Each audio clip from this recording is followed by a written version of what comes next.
Welcome, I'm Delaise Nadawalko here with your daily English news. Tigrayans have recently been released after they have been forcibly disappeared and here to tell their stories.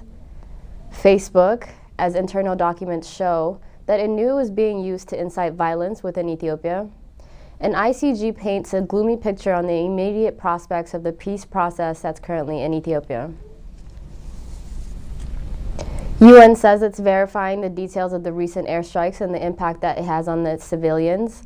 And according to France 24 TV, the UN saying that it has suspended its humanitarian flights until flight safety has been ensured. Temnit Bayru has more, presented by Xinhua as well as France 24. UN says its personnel on the ground are verifying the details of the recent airstrikes and the impact on civilians. On Sunday, 2 airstrikes were reported on a textile factory in Adwa, central Tigray, and Maitz Abri in northwestern Tigray. The UN Office for Coordination of Human Affairs, OCHA, said 3 civilians were injured in the airstrikes in Maitz Abri on Sunday. OCHA said operating flights in an area where there are active airstrikes, as seen a number of them in the last few days, is risky. So until we get the clearances we need and the safe environment that we need to operate, flights have yet to resume, said the OCHA spokesperson. In related news, the government of Tigray said the Ethiopian government deliberately timed air raid to coincide with a scheduled and previously cleared humanitarian flight. Had it not been to the restraint of the Tigrayan armed forces, the Ethiopian government scheme could have jeopardized the lives of several UN humanitarian aid workers and sparked international condemnation. France 24 reported, quoting UN sources, that the Ethiopian government gave clearance to the UN flight carrying humanitarian personnel without new warning, thus forcing the UN flight to return without landing amid government airstrikes on the city. Yes, well, the Ethiopian government and the TPLF are blaming each other for endangering that plane, for forcing that plane to return to Addis Ababa. A UN spokesperson, however, said that the Ethiopian government gave its green light for takeoff without any warning. Following this, the UN suspended its bi-weekly flights carrying personnel into Tigray. There are not many ways for humanitarian personnel to access Tigray at the moment, so this is a further obstacle for the humanitarian response to this crisis, which had already been extremely difficult. Cases of malnutrition keep growing, of severe malnutrition keep growing in the region. Some organizations have had to suspend their activities because of a fuel shortage. Only a very small part of the needed food and medical supplies are actually reaching the population in Tigray through the only accessible route that goes into Tigray at the moment. So this means that hundreds of thousands of people are left without any means of subsistence. The UN says that at least 400,000 people are facing famine in the region. So the government is being accused by some of imposing a humanitarian blockade on Tigray, something that the Prime Minister Abiy Ahmed has denied. He blames the TPLF for being completely responsible for the current situation. The United Nations yesterday said it remains extremely concerned about the continued escalation of hostilities in northern Ethiopia, including the new airstrikes over the weekend in Tigray.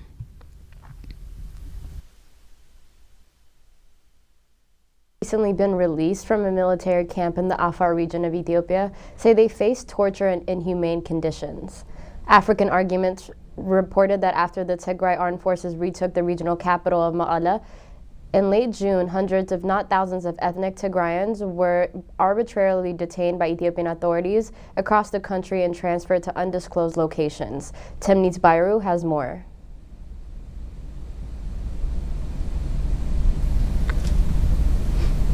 Many were said to have been sent to Awash Arba, a military camp located in the northern Afar region, which borders Tigray to the east. Human rights abuses have long been reported at Awash Arba, which is also used as an army training facility. Witnesses held at the camp say that hundreds of Tigrayan civilians are being detained there, facing routine beatings and torture with limited access to food and water. According to Tigrayans in Addis Ababa, arbitrary roundups have resumed over the past 2 weeks. One eyewitness said some people were taken for interrogation and came back bleeding or had their legs and hands broken. Several times the guys didn't come back at all. I don't know if they were taken somewhere else or maybe something worse, the witness testified. One of the witnesses said he was able to pay the Ethiopian soldiers 15,000 Ethiopian birr, or $320 to get released. He added others were paying up to 200,000 birr, which is more than $4,200, and that some of his fellow inmates, all from Addis Ababa, had already been to Awash Arba for months.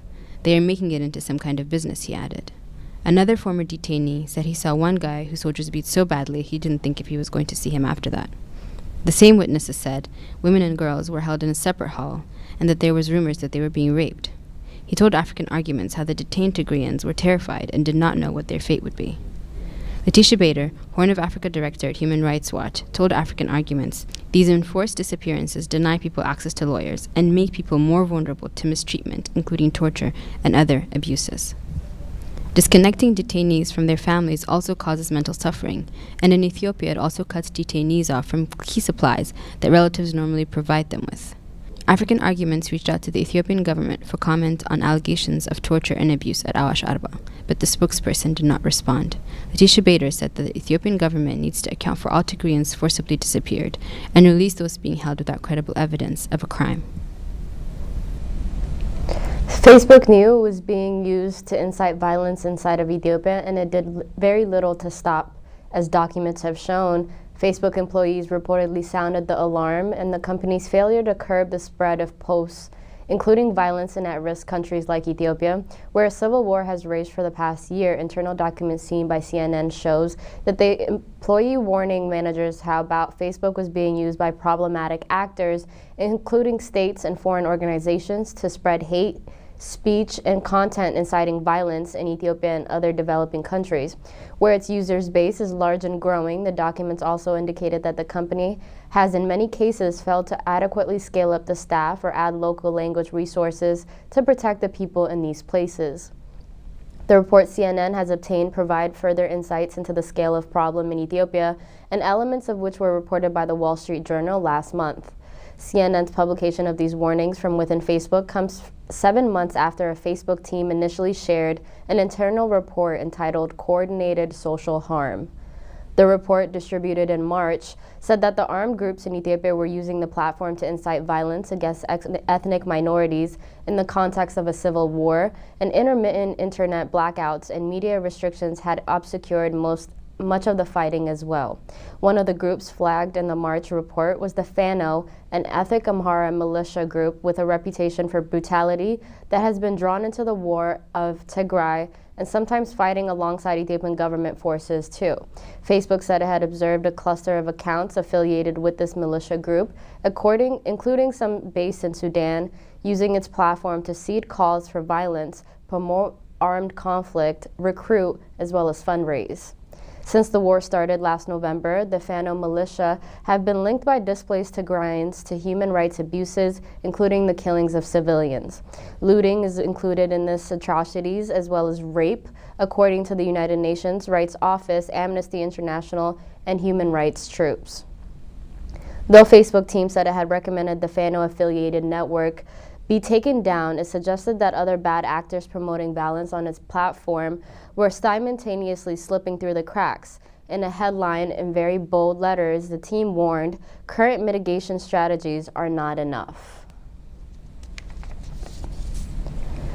The U.S. House of Affairs Committee passed an amended version of the House Resolution 445, condemning all violence, human rights abuses in Ethiopia, and calling for all combatants in the conflict in northern Ethiopia to cease all hostilities. The House of Representatives called for the immediate cessation of hostilities in the region of Tigray and Ethiopia and end the violence throughout the country as well. It has also called on the state of Eritrea to fulfill its commitment to immediately and fully withdraw the Eritrean Defense Forces from the entirety of Ethiopia. It condemned in the strongest terms any human rights violations, murder, looting, rape, and other crimes committed by the Ethiopian forces, the Eritrean military, or any other forces in the Tigray region or elsewhere in Ethiopia. The House resolution called for a full and unfettered access for humanitarian aid and operations for the journalists, diplomats seeking access to affected areas throughout Tigray, elsewhere in Ethiopia included. It called for the swift and complete restoration of life-saving medical services, as well as electricity, banking, telephone, and internet services throughout the Tigray region and other parts of Ethiopia where communication has been restricted or otherwise unavailable. In particular, they urged the government Ethiopia to tangible steps toward improving humanitarian access in keeping with commitment made to the United Nations World Food Program, as well as the Secretary of State, Anthony Blinken. It also called on the government to pursue an accountability for human rights and atrocities and make progress on pursuing a political solution immediately. It decided that the U.S. government urgently determine whether these atrocities committed in Tigray amount to war crimes and crimes against humanity, and based on the investigations, impose targeted sanctions and accountability measures on those found responsible for committing human rights abuses as well as atrocities throughout the region. The UNCS should not repeat its Yemen errors in Ethiopia, says Mulgeta Gabrahewet, senior fellow at the World Peace Foundation and Tufts University. He says the UN resolution handled badly could be an obstacle and not an instrument for peace. Mulgeta Gabrahewet, senior fellow at the World Peace Foundation and Tufts University, said the civil war in Ethiopia is reaching to the point at which the government in Ethiopia is actively seeking the intervention of UN Security Council members. It is time for the UNCS to be involved and adopt a resolution, but if it goes above this time the wrong way, the resolution could be an obstacle to peace as opposed to an instrument. Gabrahewet, in an analysis he wrote yesterday, reminded his readers of some Security Council decisions, however well-intended, had become a millstone around the UN's neck because they are far from reality on the ground. He particularly mentioned the UN Council's resolution in 2216 on Yemen, from which the Council should take enough lessons from its previous mistakes, and particularly from the resolution in 2216 on Yemen and its consequences as well. The key limitation of the resolutions are its complete and unconditional legitimization to the interim government of Mansour Hadi. It's called on the complete and unconditional disarmament of the Houthis, and it's demanded to withdrawal of the Houthi forces from the pre-2014 positions. According to this analyst, the complete and unconditional legitimization of the government narrowed the engagement of the UN Special Envoy to re-recognize legitimate government, and soon after the resolution of 2216, the Houthis expanded their operation and controlled most of Yemen, initially shrinking the control of the government to the port city of Aden, and later lost control of the area to the new anti-Houthi force with more local power and ended up being a government in exile. Both the Houthi and the Islah in their respective areas of control assumed the role of a government, and issues of disarmament and arms control required care, detailed planning, and a more focused and gradual approach, which would have made more sense. Responding to the demand for withdrawal to their pre-2014 positions, the time the Houthis, who had already seized huge cache of arms, including missile systems from Yemen's military and security informational institutions, instead demanded a complete end to Saudi blockade, including the full reopening of all the international access routes, whether part or Sana'a airport, and end what they term as the Saudi-led aggression before they would ever consider a ceasefire. Mulgeta Gabrahewet said the resolution of the UNSC adopted to address the Yemeni crisis and ended up constraining its efforts to bring peace to Yemen. The UNSC should learn enough in dealing with the current war in Ethiopia, he advised. Immediate prospects from peace process in Ethiopia is said to be extremely gloomy. A new report issued yesterday by the Brussels-based International Crisis Group assessed recent developments, said the chances of dialogue are very slim at the present moment. Adding the political atmosphere in the country remains extremely poisonous and is evidenced by the belligerent and at times hateful rhetoric, particularly from the federal side. Pointing to incursions by the Tigrayan forces and other areas of the Amhara and their determination to reclaim Western Tigray from Amhara, and the report says Tigray leaders look set to ramp up the pressure on the federal and Amhara governments. For its part, the federal government has renewed restrictions on aid being sent to Tigray and worsening the famine there, quoted saying it has also been buying arms, recruiting tens of thousands of fighters, and most recently launching a new campaign to reverse Tigray's gains. Tigray formed an alliance with the Oromo Liberation Army, which is fighting for self-determination for the region as well. The ICG reports that suggests the Ola insurgency appears to be gaining momentum and warns that its alliance with Tigray has ratcheted up the likelihood of all-out civil war. The threat of Sudan being caught up in a conflict comes from possibility of Tigray forces using eastern Sudan as supply route for weapons in a fight for western Tigray.